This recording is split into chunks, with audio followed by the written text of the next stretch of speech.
ya. Apa yang dimaksud dengan pertumbuhan? Nah, pertumbuhan adalah proses bertambahnya ukuran tubuh makhluk hidup dan bersifat irreversibel. Irreversibel ini artinya tidak bisa dibalik. Jadi yang dimaksud dengan pertumbuhan adalah proses bertambahnya ukuran tubuh. Kata kuncinya di situ. Proses bertambahnya ukuran tubuh makhluk hidup. Jadi kalau makhluk mati, benda mati seperti batu, kayu, tidak mungkin dia bertambah ukuran tubuhnya karena dia benda mati. Jadi yang bisa mengalami pertumbuhan yaitu makhluk hidup. Kemudian pertambahan ukuran tubuh dalam bentuk apa? Nah, ini kita lihat. Kalau dia tumbuhan yang dikatakan tumbuh itu apabila dia mengalami pertambahan ukuran tubuh, bisa dari tinggi, kemudian lebar batang, jumlah daun, jumlah buah, bunga, dan sebagainya. Bagaimana kalau makhluk hidup seperti hewan? Itu bisa dilihat dari besar tubuhnya, bisa dari tinggi tubuh maupun berat tubuh. Jadi intinya kata kuncinya tadi bahwa pertumbuhan adalah proses bertambahnya ukuran tubuh, baik itu tinggi, baik itu lebar batang, baik itu jumlah daun, baik itu tumbuhnya buah, baik itu tumbuhnya bunga, atau baik itu pertambahan tinggi pada suatu hewan ataupun dia pertambahan berat badan. Jadi katakan pertumbuhan itu adalah pertambahan ukuran tubuh dan bersifat irreversibel, artinya tidak bisa dibalik. Misal, tumbuhan itu dari kecil, dari masa kecambah sampai pada tumbuhan besar seperti ini, tidak akan bisa dia kembali ke bentuk kecambah tadi. Nah, misal pada manusia, dia sudah tua seperti ini, tidak mungkin dia bisa berubah bentuk menjadi balita lagi, menjadi anak-anak lagi. Nah, itu yang disebut dengan irreversible atau tidak bisa dibalik. Kemudian perkembangan. Apa yang dimaksud dengan perkembangan? Perkembangan adalah proses menuju kedewasaan dan bersifat reversible atau dapat dibalik. Kalau tadi kita berbicara soal pertumbuhan yang berhubungan pada bentuk dan ukuran tubuh, sedangkan perkembangan di sini adalah proses psikologisnya, proses sifatnya, proses sifat dalam manusia yang menuju proses kedewasaan dan bersifat bisa dibalik. Artinya apa? Ada orang tua yang sudah tua yang berumur 30, 40 tapi berpakaian atau bersifat seperti remaja. Ada seperti itu? Ada. Artinya dia prosesnya dibalik. Jadi anak-anak kemudian dia mencapai masa remaja, ketika dia sudah tua umur 30 atau 40 misalnya seperti itu, dia memiliki sifat seperti remaja. Bisa jadi seperti itu.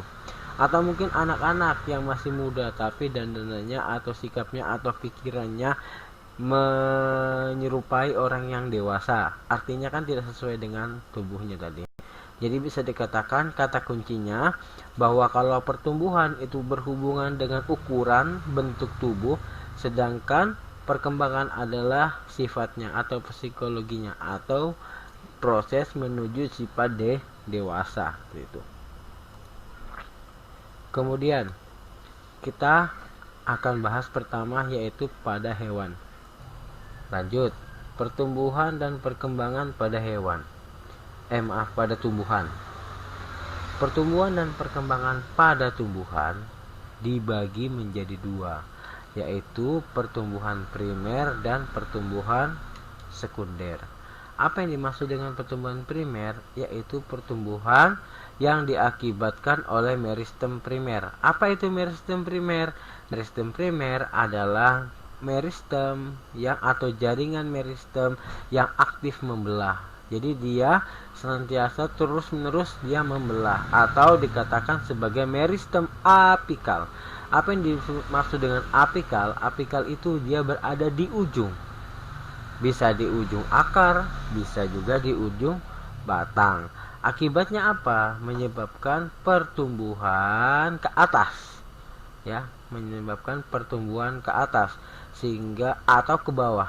Nah, sehingga batang tersebut bertambah tinggi, bertambah panjang. Kalau dia pada di akar mengakibatkan pertumbuhan ke bawah sehingga akarnya itu bertambah panjang. Jadi perlu diingat, pertumbuhan meristem adalah pertumbuhan yang diakibatkan oleh aktivitas meristem primer. Apa itu tadi meristem primer? Yaitu meristem yang aktif membelah. Disebut juga dengan meristem apikal. Mengapa? Karena terdapat pada ujung. Bisa ujung akar, bisa ujung tanaman. Akibatnya apa? Akibatnya pertumbuhannya menjadi memanjang. Yaitu jika pada ujung batang, maka tumbuhan itu memanjang sehingga tumbuhan itu bertambah tinggi. Sedangkan pada akar, maka akarnya itu akan memanjang. Kemudian pertumbuhan sekunder, yaitu pertumbuhan yang diakibatkan oleh meristem sekunder atau kambium. Apa meristem sekunder? Yaitu meristem yang tidak aktif membelah.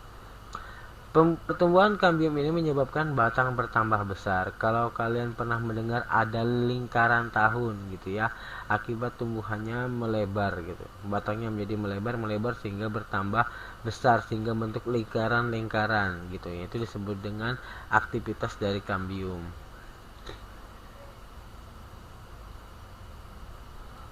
Nah, di sini ada gambarnya. Nah, ini aktivitas kambium mengakibatkan tumbuhan ini bertambah lebar. Jadi dia bertambah lebar sehingga batangnya itu bertambah besar. Ya. Ini tumbuhan menyebabkan tumbuhnya bertambah tinggi. Selanjutnya yaitu perkembangan dan pertumbuhan pada hewan. Adapun tahap pertumbuhan dan perkembangan pada hewan, yang pertama yaitu fase zigot. Apa yang dimaksud dengan fase zigot? Fase zigot itu adalah peleburan antara sel kelamin jantan dan sel kelamin betina. Dari proses peleburan antara sel kelamin jantan dan sel kelamin betina itu akan terbentuk zigot. Kemudian zigot tadi akan membelah sehingga membentuk embrio. Jadi embrio tadi adalah zigot yang membelah. Pematangan zigot dapat terjadi di dalam tubuh induknya. Dalam hal ini misalnya seperti pada hewan-hewan yang melahirkan. Yaitu pertumbuhan zigot atau embrio itu terjadi di dalam tubuh induknya.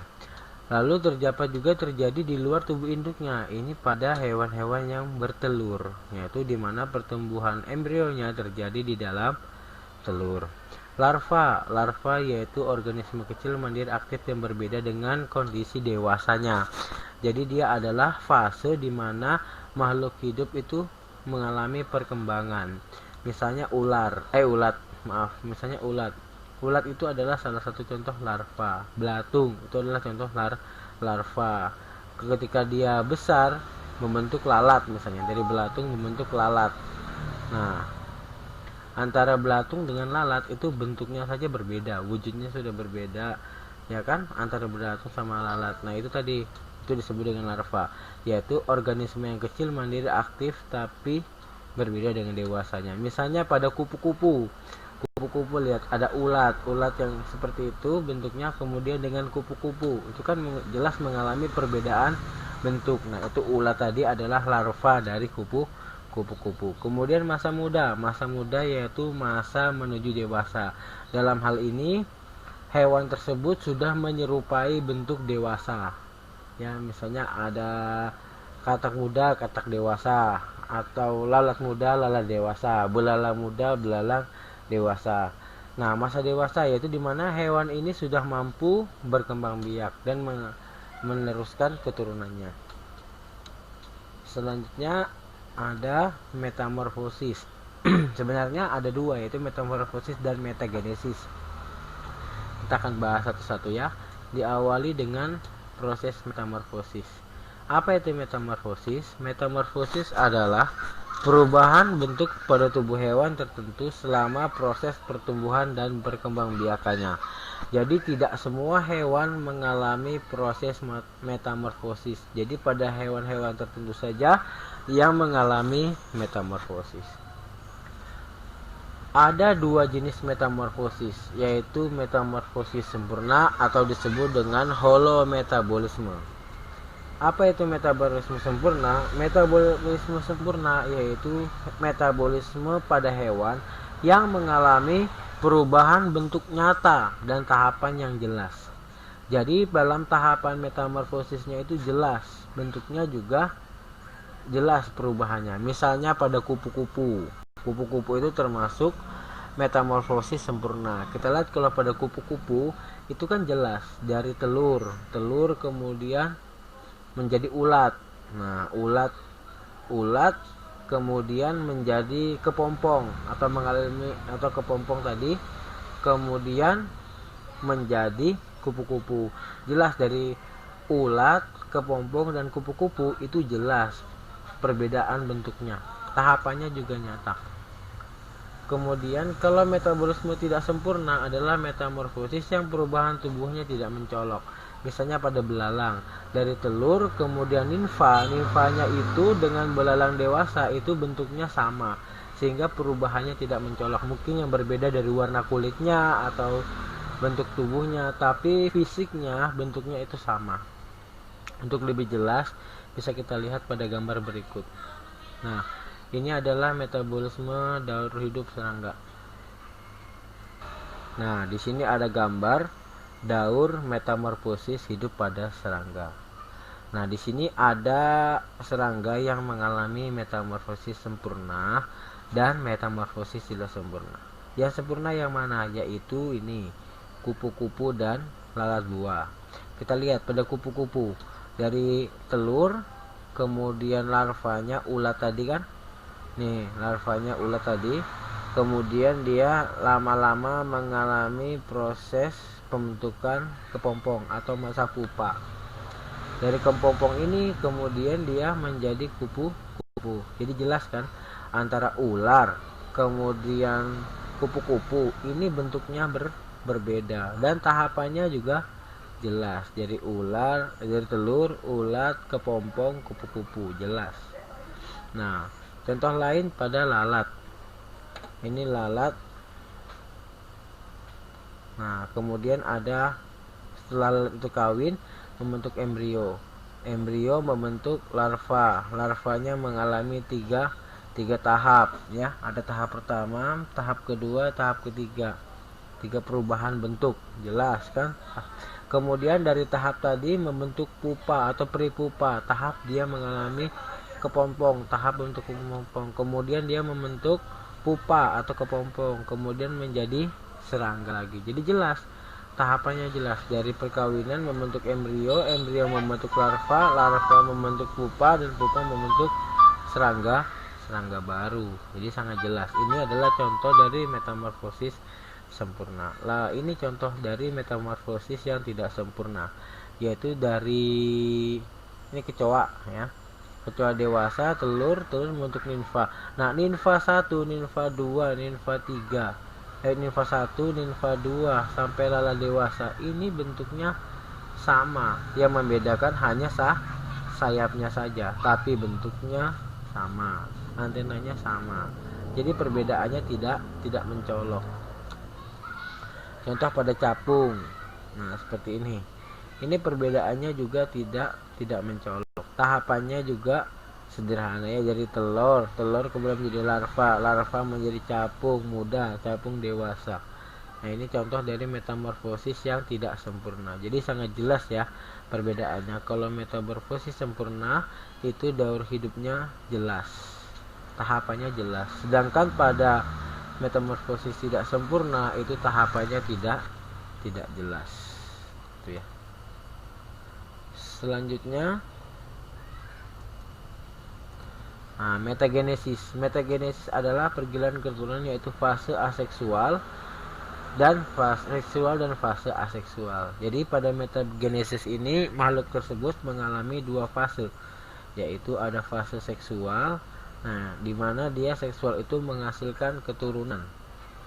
Kemudian ada masa aseksual. Jadi ada masa gametofit. Ini contohnya pada gambar tumbuhan paku. Ada di mana masa gametofit. Gametofit ini adalah pembentukan kelamin. Jadi ini paku tadi dari sporangiumnya, sporanya terlepas, kemudian terbentuk 2. Nah, terbentuk 2, ada archegonium, ada jantan dan betina, kemudian mengalami perkawinan membentuk zigot. Nah, sampai sini dia membentuk gametofit. Jadi ada dua, di sini fase seksualnya, di sini fase aseksualnya, begitu seterusnya. Jadi perguliran hidup, jadi fase seksual maupun aseksual. Biasanya terjadi pada tumbuhan, kalau pada hewannya itu pada ubur-ubur. Kemudian faktor yang mempengaruhi perkembangan. Yang pertama ada faktor internal, yaitu faktor dalam, yaitu gen. Gen ini sangat mempengaruhi, ya. Kalau dia memiliki gen tinggi, maka orang tuanya kemungkinan tinggi. Jika memiliki gen yang pendek, ya jelas tumbuhnya juga akan pendek. Hormon ini dapat mempengaruhi pertumbuhan. Jadi ya, tadi faktornya ada dua, yaitu faktor internal, yaitu gen dan hormon. Gen jelas, tadi saya katakan dia mempengaruhi pertumbuhan. Kalau misalnya dia mewarisi gen yang tinggi, tentu tubuhnya akan tumbuh tinggi misalnya. Tapi kalau memang gennya itu pendek, bertumbuh pendek, kemungkinan keturunannya juga akan bertumbuh pendek. Kemudian hormon ini mempengaruhi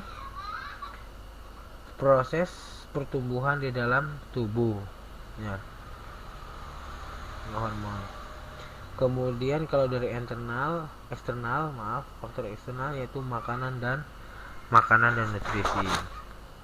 Makanan ini bisa mempengaruhi proses pertumbuhan. Mengapa? Karena makanan ini bisa mempengaruhi proses metabolisme tubuh. Kalau misalnya makanannya gizinya baik, kemudian makanannya itu cukup, maka pertumbuhannya akan cukup. Contoh pada tumbuhan, jika dia kekurangan makanan, kekurangan pupuk, maka dia akan lambat mengalami pertumbuhan. Kemudian suhu ini berfungsi untuk mempengaruhi proses pertumbuhan di dalam tubuh, karena di dalam tubuh suhu ini terbagi menjadi tiga, ada suhu optimum, suhu minimum, dan suhu maksimum. Suhu minimum adalah suhu terendah makhluk hidup untuk hidup. Kemudian suhu optimum adalah suhu optimal makhluk hidup untuk hidup. Kemudian ada suhu maksimum, yaitu suhu tertinggi makhluk hidup untuk hidup. Suhu ini juga mempengaruhi proses kerja metabolisme